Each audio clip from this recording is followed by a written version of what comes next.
Hi everybody, Dan Ullman, Matt Bernier, the DRF.com Formulator Race of the Day for Friday, September the 1st, race number 7 at beautiful Del Mar. Let's take a look at the field for the $100,000 I'm Smokin Stakes for 2-year-old Calbreds at 6 furlongs. Field of 9 prior to scratches and program changes. Please download your free Formulator past performances on the Race of the Day event page and handicap along with us as we take the field in post position order. The number 1 is Kono, 4th last time out in the Graduation Stakes, sort of an even performance. Especially when you consider the pace scenario in there. I kind of expected a little bit more. This one wasn't quite up there on the engine where really things kind of fell apart.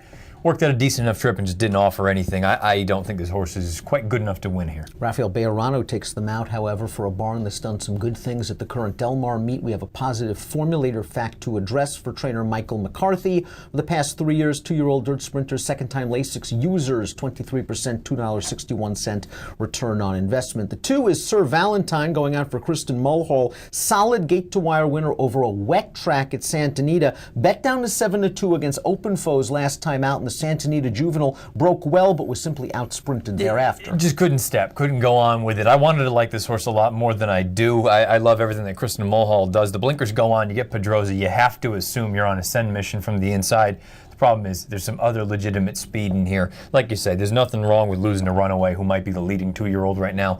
I just don't think this horse is going to be in a very good position.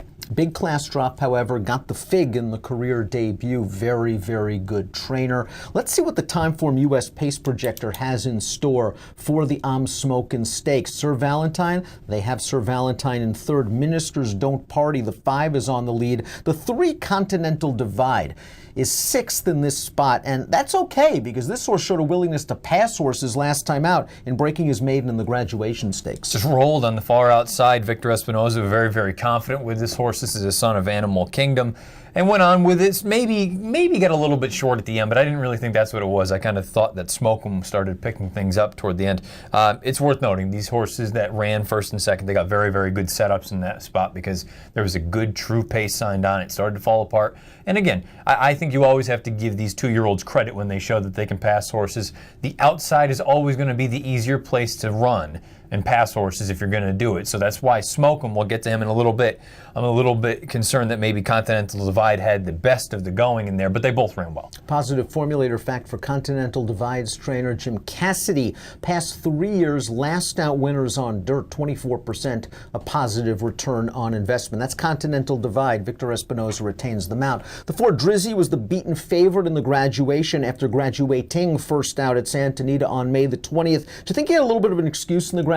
He just wasn't sharp coming out of the gate. I suppose if you want to say that, that's fine. I guess I just don't love the fact that, you know, I know it was first off the bench and maybe you're going to get a sharper break second off and he's only started twice, but I don't know. I kind of felt like he just picked up the pieces late. I suppose with a sharper break that's going to be good. But again, if you think that there could be some pace signed on, he's up against it. 5 Ministers Don't Party pulled off a 15-1 upset in pace-pressing fashion in his career debut for an absolutely red-hot barn. Solid enough Beyer speed figure, and Timeform's got him in front. Yeah, you had 4 horses across the wire, though. For me, that's always a race that I'm going to wait and see how it comes back. Bookie's Luck went gate to wire 2 starts back at Santa Anita. In the Graduation, he was part of that fast pace. And if you think that Kent DeZormo, his new jockey, can have him seated just off of the 5 horse as Timeform US has it, he might be in a prime position turning into the stretch at a big price. He might be. The problem I have is you just look at his overall body of work. He's only won outright on the lead, and any time that he hasn't gotten there, he's lost lengths as they've gone on down the lane. I think you've got one way to go, and there's 3 horses that are going to line up. It's the rubber match between Continental Divide and the number 7 Smokin. Smokin beat Continental Divide first out at Del Mar,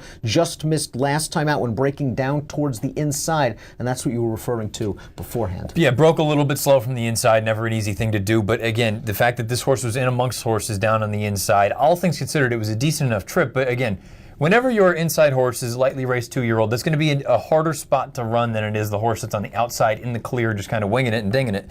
I think this horse has a legitimate chance. The 8 Get 'em Up Scout was part of that pace in the Graduation, faltered to finish 6th, finishing ahead of Bookie's Luck. The win 2 starts back, however, came for a scant $40,000 maiden claiming tag. Much too slow. The 9's Unpossible. Timeform US gave Unpossible's last race at Santa Rosa a big figure. He looked good doing it, winning by 7. Beyer, on the other hand, not as bullish. Yeah, Buyer 57, that's nowhere near fast enough to win a race like this. If you believe the 99 time Form US rating, this horse is a major contender. From the outside, you've got a very nice post. I think if you're the connections, you let those other 3 horses go. Maybe they are better than you. Let them throw it down, sit just off, try to get the first run. Let's take a look at our top selections for the $100,000 I'm Smokin' Stakes. You're going with Continental Divide, Victor Espinoza from mid-pack. I could have gone either way, 3-7-7-3 in here. I think they both ran very well. I wanted to get cute, and I think your horse is the only one that I would try to get cute with.